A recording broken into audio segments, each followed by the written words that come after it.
What's good, my royalty family? Today's video is sponsored by Shine Armor Interior All-Purpose Cleaner.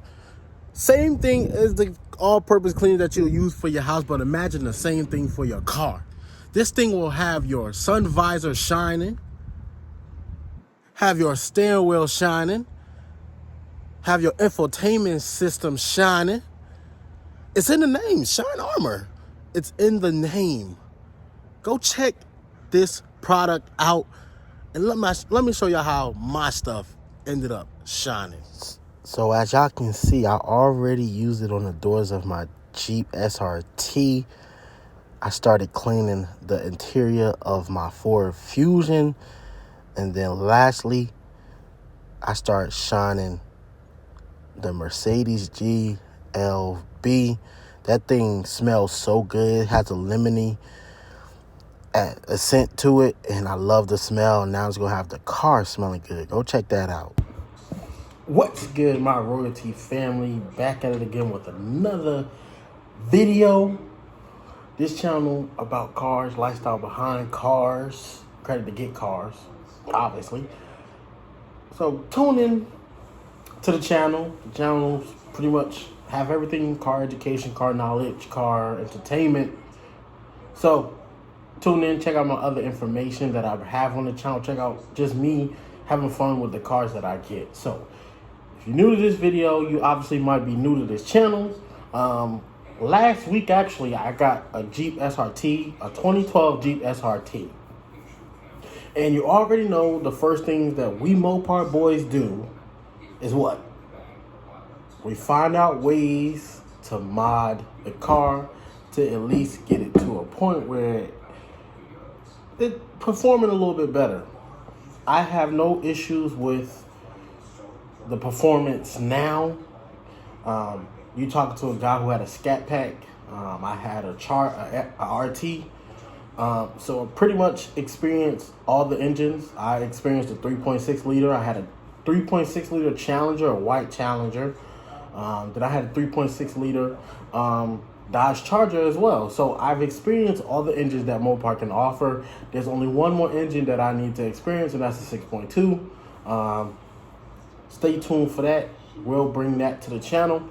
But here are 3 simple modifications that I found that I'm going to be doing. Already looking into pricing, about to start ordering the stuff as well, to put them on my SRT, my 2012 Jeep SRT. So with all-wheel drive, I can imagine how much power this thing can actually be pulling, which is always good. So not a long video. Hopefully whoever find this video useful.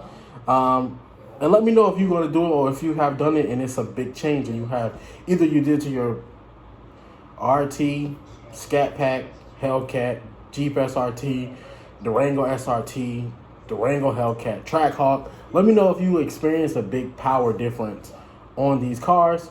I didn't modify anything on my Scat Pack.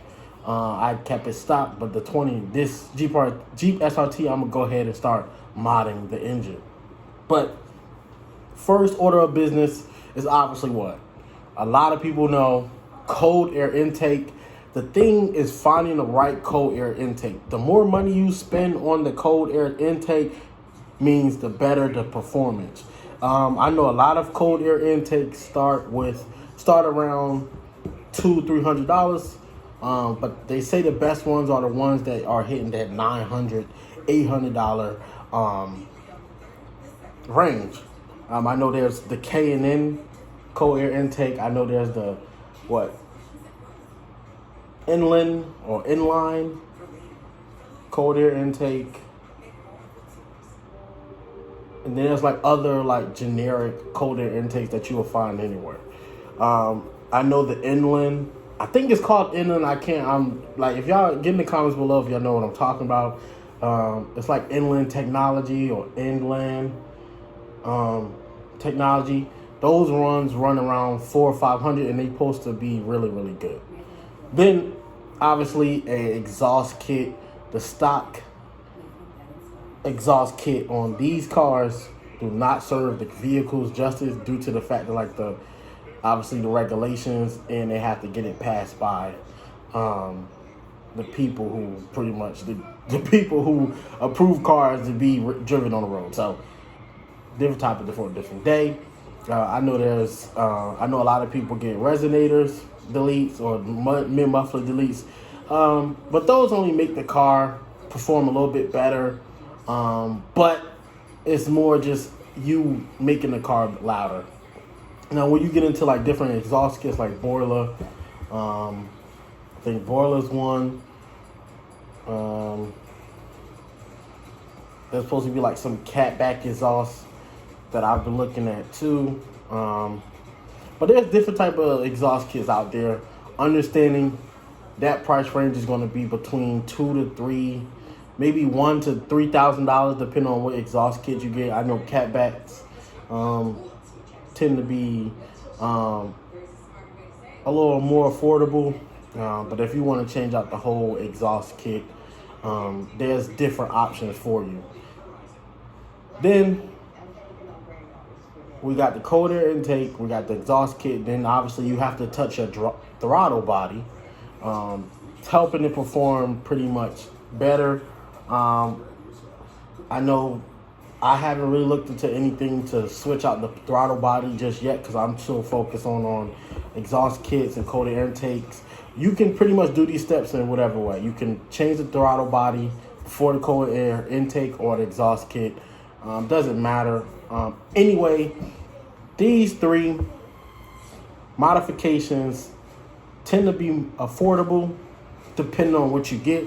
And they can also help you get to that 500 horsepower to the wheel, as close as you can to the 500 horsepower to the wheel with these modifications on the Jeeps.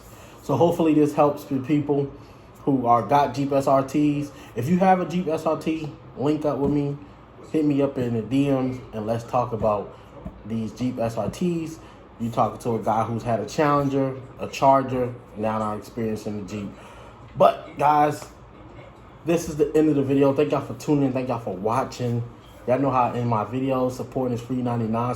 So go hit that subscribe button, turn your post notification bells on, and I'll catch y'all in the next video.